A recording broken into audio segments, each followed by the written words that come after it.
ভারতবর্ষের মানুষের অস্তিত্ব এখন সংকটে। পরিচয় নিয়ে উঠছে একাধিক প্রশ্ন। কিন্তু ভারতবর্ষের নাগরিক হতে গেলে আপনার প্রথম কি পরিচয় হতে পারে? আপনি কি জানেন একজন ভারতীয় নাগরিক হওয়ার পেছনে কোন কোন বিষয়গুলো নজর রাখার প্রয়োজনীয়তা রয়েছে? একজন বিদেশ থেকে আসা মানুষ তিনি ভারতবর্ষের আদৌ কি তিনি নাগরিকত্ব পেতে পারেন? সাম্প্রতিক সময় এসআইআর নিয়ে যে প্রশ্ন উঠে আসছে সেই প্রশ্নের উত্তর কি আপনার কাছে রয়েছে? আপনি কি একজন ভারতের নাগরিক? আপনার কাছে এমন কোনো নথি রয়েছে? কিভাবে পাবেন ভারতবর্ষের নাগরিকত্ব? তার কারণ 1995 সালে যে সিটিজেনশিপ অ্যাক্ট তৈরি হয়েছিল তা বিভিন্ন সময় সংশোধন হয়েছে। 1986 সাল, 1992 সাল থেকে শুরু করে 2003, 2005, 2015 এবং সর্বোপরি 2019 সালে সংশোধন করা হয়েছিল এবং সেই সংশোধনীর মধ্যে দিয়েই তৈরি হয়েছিল সিএএ। কিন্তু আপনি ভারতবর্ষের একজন নাগরিক হয়ে ওঠার পেছনে আপনার গুরুত্বপূর্ণ কোন কোন বিষয়গুলো নজর রাখার প্রয়োজন? কি কি রয়েছে সেই নাগরিকত্বের পেছনে? কেনই বা এই নাগরিকত্ব নিয়ে এত প্রশ্ন উঠছে? আপনি কি সত্যি ভারতবর্ষের একজন নাগরিক? কি বলছেন আইনজীবী মহলের একটা বড় অংশ? কি বলছে দেশের শীর্ষ আদালত সুপ্রিম কোর্ট? কেন সুপ্রিম কোর্ট বারবার নাগরিকত্ব নিয়ে বারবার প্রশ্ন তুলেছেন? এই সমস্ত প্রশ্নের উত্তর পাবেন। অবশ্যই দেখতে থাকুন ভিডিওটি। দ্য লিগাল প্লাসে আপনাকেই সমস্ত তথ্য তুলে দেবে যে একজন নাগরিক হওয়ার ক্ষেত্রে কোন কোন নথি বা কোন কোন গুরুত্বপূর্ণ ভূমিকা রয়েছে ভারতবর্ষে নাগরিকত্ব পেতে গেলে। নজর রাখুন এবং দেখতে থাকুন। দেখো, আমাদের ভারতবর্ষে যে নাগরিকত্ব আছে, সিটিজেনশিপ যেটা, সেটা কিন্তু আমাদের যে 1955 যে সিটিজেনশিপ অ্যাক্ট আছে, সেই অ্যাক্ট ফলো করে কিন্তু এই প্রসিডিওরগুলো মেনটেন করে সিটিজেনশিপটা নির্ধারণ হয়। তার বিভিন্ন রকম পদ্ধতি আছে, যেমন আমরা ধরতে পারি যে সিটিজেনশিপ বাই বার্থ হতে পারে। সেটা 1955 যে সিটিজেনশিপ অ্যাক্ট আছে সেখানে পরিষ্কারভাবে বলা আছে যে কোনো ভারতের যদি কেউ জন্মায় বা ভারতের বা মানে জন্মসূত্রে সে কিন্তু ভারতের নাগরিক হবে। সেকেন্ড হচ্ছে বাই ডিসেন্ট। তার মানে হচ্ছে যে যদি কোনো ভারতের কোনো নাগরিক তাদের কোনো সন্তান বাইরে যদি জন্মায়, সেক্ষেত্রে অ্যাজ পার সেকশন 4 যেহেতু তার মা বাবা ভারতের নাগরিক, সেই সূত্রে সে ভারতের নাগরিক হিসাবে গণ্য হবে। এটা মানে সেকেন্ড পদ্ধতি। থার্ড হচ্ছে যে বাই রেজিস্ট্রেশন। ভারতে যদি কোনো ভারতের যে যার সিটিজেনশিপ আছে সে যদি কোনো বাইরের কান্ট্রি কোনো মহিলাকে বিবাহ করে বা বৈবাহিক সূত্রে সে আবদ্ধ হয়, সেক্ষেত্রে কিন্তু অ্যাজ পার সেকশন 5-এ সে অ্যাপ্লাই করলে সে ভারতের নাগরিক হতে পারবে। অথবা যদি দেখা যায় যে সে বেশি দিন ধরে বা মোর দেন 7 ইয়ার্স সে ভারতে বসবাস করছে এবং সেক্ষেত্রে সেই সেকশন 5 অনুযায়ী সে রেজিস্ট্রেশন করতে পারবে এবং সে সিটিজেনশিপ পাবে এবং ভারতীয় নাগরিক হিসাবে গণ্য হবে। আর হচ্ছে যে সেকশন 6 যেটা আছে সেটা ন্যাচারালাইজেশন। মানে যদি দেখা যায় যে কেউ ভারতবর্ষে দীর্ঘদিন ধরে বসবাস করছে এবং সেখানে যদি কোনো ভারতের অথরাইজ যারা গভর্নমেন্ট রিপ্রেজেন্টেটিভ আছে বা কোনো পদ হোল্ড করে বা সরকারি পোস্ট হোল্ড করে এবং এমএলএ বা এমপি বা কারো কাছ থেকে যদি সার্টিফিকেট নেয় এবং সে যদি রেসিডেন্সিয়াল সার্টিফিকেট দিতে পারে যে আমি দীর্ঘদিন মোর দেন 12 ইয়ার্স সেখানে আমি বসবাস করছি, সেক্ষেত্রে অ্যাজ পার সেকশন 6 কিন্তু সে ভারতের নাগরিক হিসাবে গণ্য হতে পারে এবং তাকে অ্যাপ্লিকেশন করতে হবে যে ভারতীয় নাগরিক হওয়ার জন্য এবং তার যে ক্যারেক্টার, তার মানে তার কোনো ক্রিমিনাল অ্যাক্টিভিটিস আছে কি না বা সে দীর্ঘদিন ধরে এখানে বাস করছে কি না, সেগুলো সমস্ত খতিয়ে দেখে কিন্তু তাকে সিটিজেনশিপ মানে দেওয়া হয়। আর একটা জিনিস যেটা আছে যে মাইগ্রেশন। যদি যে application for registration of citizenship যখন করবে, তখন যদি তার বাইরের কান্ট্রির সে যে নাগরিক হয়, সেখানকার যে মাইগ্রেশন সেই মাইগ্রেশনের যে মাইগ্রেশনের যে সার্টিফিকেট বা তার অথেন্টিসিটি অনুযায়ী যে কাগজ সে যদি এখানে জমা করতে পারে এবং তারপরে যদি নাগরিকত্ব পাওয়ার জন্য আবেদন করে, সেখান থেকে সে সিটিজেনশিপ পাবে। আরেকটা জিনিস যেটা বলা আছে যে সিটিজেনশিপ বা ইনকর্পোরেটিং বা টেরিটরি, সেটা হচ্ছে যে যদি দেখা যায় যে ভারতের কোনো মানে দেশের কোনো অংশ এই ভারতের সাথে অন্তর্ভুক্ত হয়, তাহলে কিন্তু সেখানে বলা আছে যে সেই দেশে যারা নাগরিক তারা কিন্তু ভারতীয় নাগরিক হিসাবে গণ্য হবে এবং সিটিজেনশিপ হিসাবে তারা গণ্য হবে। এই যে পদ্ধতিগুলো আছে এবং পদ্ধতির মধ্যে এইগুলোকে ফলো করেই সিটিজেনশিপ একটা নির্ধারণ হয়। বর্তমানে যে বিষয়গুলো এসেছে, যেমন আসামেও আমরা দেখেছি যে অনেক ক্ষেত্রে তাদের অ্যাপ্লিকেশন রিজেক্ট হচ্ছে এবং তারা ভারতীয় নাগরিক হিসাবে গণ্য হচ্ছে না। এই যে আমি বললাম যে 7টা যে ক্রাইটেরিয়া, সেই ক্রাইটেরিয়াগুলো যদি ফুলফিল না করে এবং যদি দেখা যায় যে হয়তো 1 বছর আগে অন্য কোনো দেশ থেকে এখানে অবৈধভাবে এখানে প্রবেশ করেছে, সেক্ষেত্রে কিন্তু উপযুক্ত প্রমাণপত্র বা যে অ্যাপ্লিকেশন করা হবে, অ্যাপ্লিকেশনে যে হিয়ারিং হবে, সেখানে যদি মানে তথ্য প্রমাণ না দিতে পারে, তাকে কিন্তু ভারতের নাগরিক হিসাবে গণ্য করা হবে না। এবং এখানে দেখা যাচ্ছে যদি এই যে আমি যে ক্রাইটেরিয়াগুলো বললাম, সেই ভিত্তিতে যদি কারো কোনো রকম অস্বচ্ছতা থাকে বা কোনো রকম একটা ডকুমেন্ট যেগুলো অথেন্টিক নয়, সেই ভিত্তিতে যদি সে নাগরিকত্ব যদি পেয়ে থাকে, তাহলে অ্যাজ পার সেকশন 9-এ সেই সিটিজেনশিপ বা তার যে নাগরিকত্ব সেটা কিন্তু ক্যান্সেল হবে। আমরা আরও যে বিষয়গুলো দেখেছি যে অনেক সময় দেখা যায় যে কোনো একটা সার্টিফিকেট, জাল সার্টিফিকেট বা কোনো ধরনের কোনো একটা মানে ফ্রড জিনিস বা কোনো জিনিস বানিয়ে হয়তো অ্যাপ্লাই করলো যে আমি এখানকার সিটিজেনশিপ ছিলাম, বা কাউকে তার একজন বাবা সাজিয়ে বা তার সাজিয়ে মানে এখানে জন্ম সার্টিফিকেটকে ফ্রড করে যদি কেউ অ্যাপ্লিকেশন করে এবং পরবর্তীকালে যদি সেটা কমপ্লেন হয়, সেক্ষেত্রে তার সিটিজেনশিপটা বাতিল হতে পারে। সম্প্রতি আমরা দেখছি যে এই এসআইআরকে কেন্দ্র করে কোথাও একটা নাগরিকত্ব নিয়ে প্রশ্ন উঠে আসছে।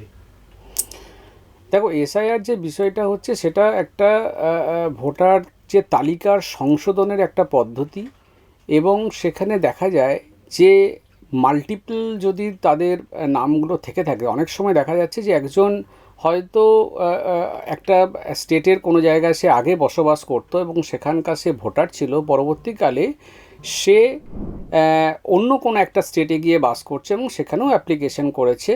সেখানে দেখা যাচ্ছে সেখানে তাদের ডবল যে ভোটার লিস্টে তাদের নামটা উঠে গেছে।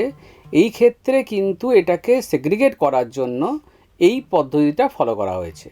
আরেকটা যেটা বিষয় হচ্ছে যে যদি দেখা যায় যে এর নিয়মটা কি, এটাকে আমরা শিফটিং বলি। যে শিফটিং ভোটার মিন্স হচ্ছে যখন আমি নতুন একটা জায়গায় যাব, সেখানে কিন্তু আমি অ্যাপ্লাই করব যে পুরনো যে ভোটার এপিক নাম্বার আছে সেই নাম্বার দিয়ে যে আমি এটা শিফটেড হচ্ছি। কিন্তু ম্যাক্সিমাম ক্ষেত্রে কি দেখা যাচ্ছে, যে জায়গায় সে অ্যাপ্লাই করলো বা নতুন ভোটার লিস্টে নাম তুললো, সেখানে তাকে নতুনভাবে ভোটার আই কার্ড ইস্যু করা হচ্ছে বা তার ভোটার তালিকায় নাম তোলা হচ্ছে without correcting previous voter list. এর জন্য কি হচ্ছে, ডবল তাদের নামটা রেকর্ডেড হয়ে যাচ্ছে। এইটা থেকে কারেকশন করানোর জন্য এটা একটা পদ্ধতি। আবার যেটা দেখা যায় যে রোটেশনালি যারা মারা যাচ্ছে অথচ দিনের পর দিন তারা ভোটার লিস্টে তাদের নামটা রয়ে গেছে, সেটাকে কারেকশন করা। আর কিছু জিনিস দেখা যাচ্ছে যে কিছু কিছু ভোটার আছে বা যাদের অবৈধভাবে প্রবেশ করেছে অথচ এখানকার কোনো নাগরিকত্বের কোনো প্রমাণ নেই, বা এখানে সামহাও কোনোভাবে ম্যানেজ করে তারা ভোটার লিস্টে নাম তুলেছে। সেক্ষেত্রে যারা বিএলও আছে তারা বাড়ি বাড়ি গিয়ে এটাকে জাস্টিফাই করবে যে এই ভোটার পার্টিকুলার যে অ্যাড্রেসে দেখানো হচ্ছে সেই অ্যাড্রেসে আদৌ থাকে কি না।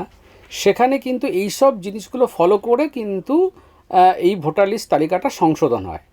আমরা দেখতে পাচ্ছি যে ভোটার লিস্টের যে খসড়া তালিকা প্রকাশিত হয়েছে সেখানে অনেক ক্ষেত্রে অনেকের নাম বাদ গেছে।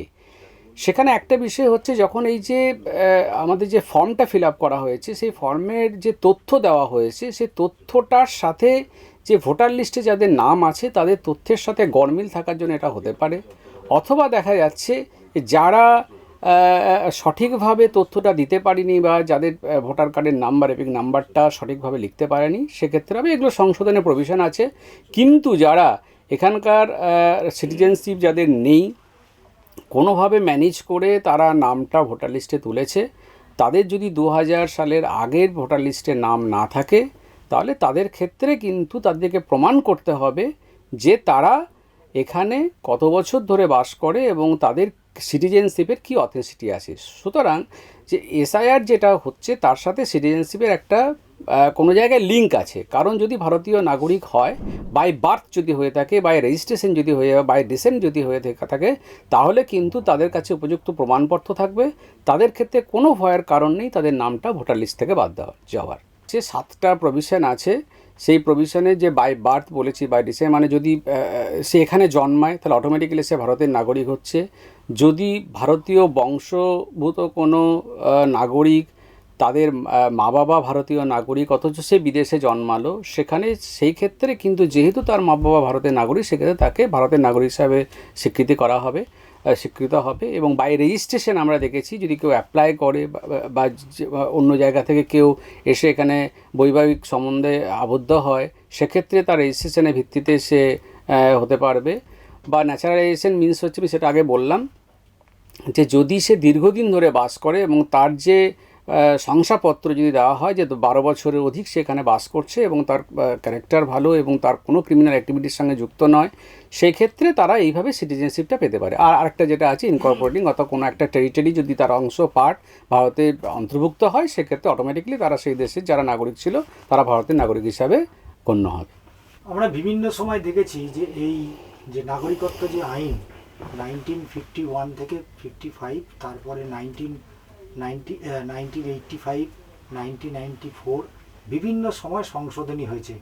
তো প্রথম যেভাবে শুরু হয়েছিল, আজকের ডেটে, আজকে 2025 সালে এসে এখন বর্তমানে সেই একই আইন রয়েছে না তার কিছু পরিবর্তন? যে 7টার কথা বললেন, এই 7টার পরে আরও কিছু কি সংশোধনী এসছে যেখানে এই যে এটা কিন্তু মাদার অ্যাক্ট ফলো করেই কিন্তু সমস্ত অ্যামেন্ডমেন্টগুলো হয়েছে। আমরা যেগুলো দেখেছি যে 1955-এ তখন তো কিছুদিন আগে আমাদের দেশ স্বাধীন হয়েছে, সুতরাং সেখানে অনেকটা স্বচ্ছ ছিল। তখন অ্যাট দ্যাট টাইমে যারা ভারতের নাগরিক ছিল তারা অটোমেটিক্যালি কিন্তু ভারতের নাগরিক হিসাবে স্বীকৃতি পেয়েছে। পরবর্তীকালে যে প্রসেসগুলো এসছে, সেই প্রসেসগুলো কিন্তু যে আমরা বাইরে থেকে যে অনুপ্রবেশকারী তাদের যে এই যে অনুপ্রবেশকারীর যে ঢোকার প্রবণতা এবং সেটাকে আটকানোর জন্য বারবার কিন্তু আমাদের এই যে আইনটাকে সংশোধন করা হয়েছে। এবং দেখা যাচ্ছে যে